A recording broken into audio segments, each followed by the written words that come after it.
Okay, so just want to have a quick chat about templates. If you do a Google search online, you'll see that there's about 1 million ways to make foam cutting cord templates. This is just the way that I've found to work, so I don't want to kind of be too prescriptive about it. The best material is this paper-based phenolic material. You see it's about 1mm thick. The brand name is Tufnol. And you can see it's pretty hard, it's pretty shiny, it polishes very nicely, it's easy to cut either manually or with a scroll saw. So yeah, making the templates out of that stuff is good. It also takes heat well, so it doesn't deteriorate like plywood, although with this setup we can cut a lot cooler. So it's actually, you could get away with plywood with this setup versus a hand cut one. You can see you need 4 templates. Here we've got the 2 bottom ones. Here we've got the 2 tip ones. Here we've got the 2 root ones. The reason you do it like this, or the best reason, is if you actually think about it, you only have to finish cut 4 faces. If you were to do this with a bottom one and then to cut a full aerofoil out that then slotted into that bottom one, you'd actually have to finish that bottom edge as well very accurately. So doing it this way means you only cut 2. You use a bit more material, but you only cut 2. And I should say this Tufnol stuff is available on eBay. That seems to be the best source, or give me a call, I might have some.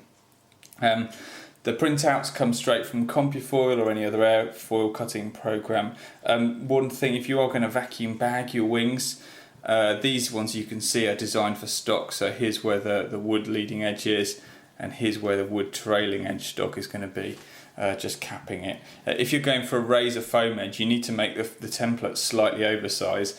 And that's because oversizing cord, and that's because what you're going to do is once you cut it to a razor edge, you're going to cut the last couple of mil off, bring it back to the cord. So you want a thickness of a mil and a half maybe on that foam template.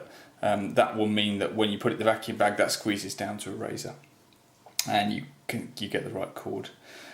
What else do we need to talk about? So some key features of the template. You can see there's a leading edge run in here. There's also a trailing edge. So the block is only going to come to that line there, and it's going to idle on this stopper here. So it's a really crucial feature to have, so that you can cut hands free and let it go. So if you get interrupted and it goes all the way through to the end, it will just idle there. No safety issues. Otherwise it would just fall off the back of the template. The other thing that I would say is that you need to be careful of is the trailing edge run-in. I actually made a mistake on these templates. If you look here, this should have just carried on up. As you can see, it goes down. The result of that was I've got a few trailing edges which are a little bit thicker than they should be, because they've dropped down into here before the middle of the wire has come out. So yeah, just continue the line of the template all the way up. The pull weight will actually hold it against the stop when you get the end. The other thing is the holes. They're all in the same place, so if I turn this one over and match up, you can see those they're drilled so that the holes all go in the same place. It's difficult to do one-handed. The other thing is you'll see this little step. It's easy to see when you turn it over here. That's where the leading edge of the foam blank is, so it just enables you to position it very accurately without any further measurement. The only thing I change about these templates, other than that trailing edge run out, is I recommend if you aren't going to a foam leading edge all the way to here and you're going to put a stock on, I would just raise that very front lip up a bit. It just means that you can lift on the wire and leave it without it being pulled. And on these top templates, they tend to fall off. It's not an issue with the bottom. You can imagine it's naturally falling down into the foam blank, but here it wants to fall off the front. So little up curve on there might be handy. A few gotchas with template making. Be careful about the bottom template at the root. It's always going to be the thinnest template. Don't make it too shallow, or the bow is actually going to ground out. So the bow, the tips of the bow are going to come low, and you're going to get a nice straight line instead of it following the bottom template. You can cut in small amounts of dihedral, so you'll actually see this template is tall.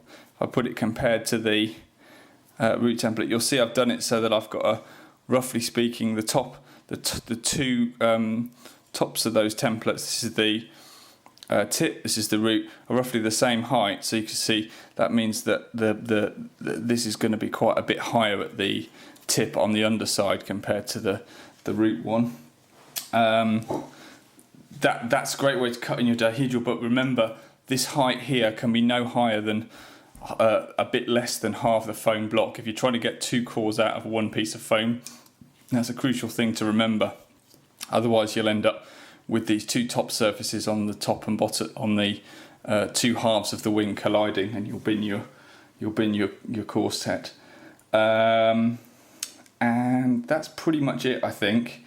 In terms of fabricating them, as I said, rough cut them with a fret saw or a hand saw.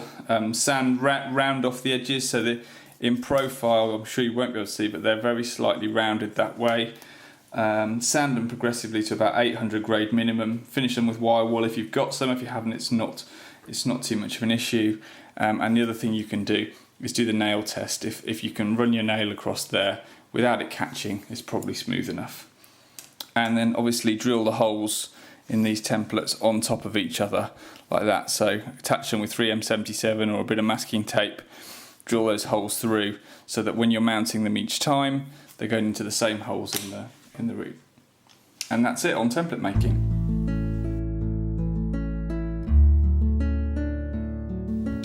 Okay, a quick chat about foam. The only foam that I've used so far is this Now space board. It's not that widely available. Sometimes it can be tricky to get hold of. Generally B&Q and Wix are the best places to get it. This was the 1200 by 500 by 60mm size. There's a few different sizes. It cuts really nicely. You can use very low temperatures, and it's cheap.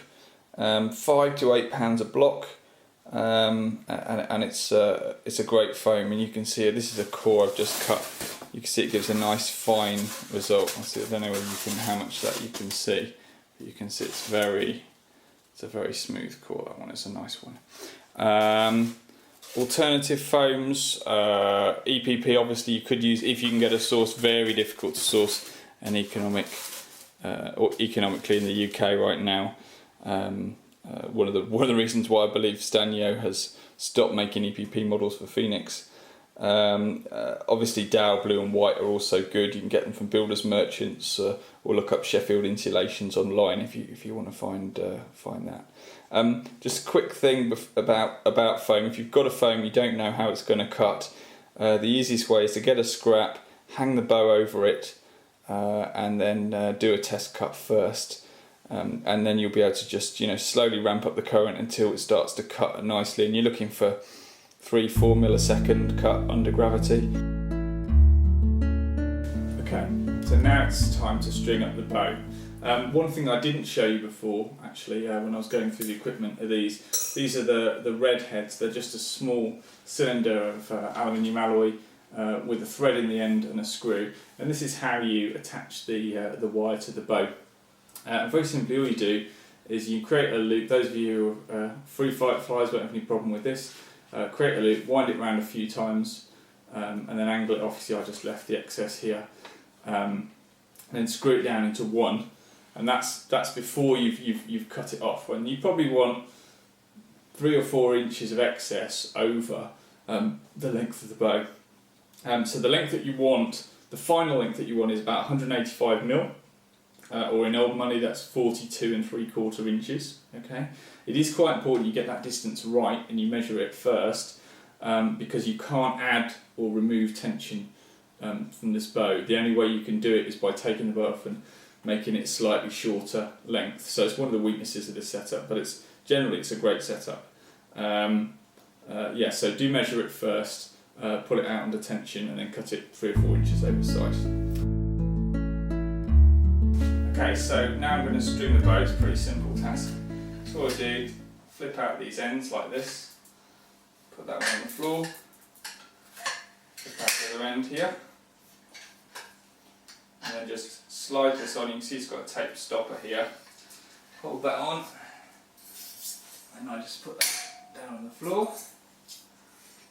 This is really one of the few bits where you can actually do yourself some damage, so do be careful. So brace that, just give it a squeeze, push it on and let go, and you'll see that pull tight. Now this is probably, just done a few cuts, it's stretched a little bit. It's probably not quite as tight as you'd want it, but it's perfectly okay. I've done plenty of cuts with this bow and I'm going to carry on cutting with it this evening without restringing it. So that's stringing the bow.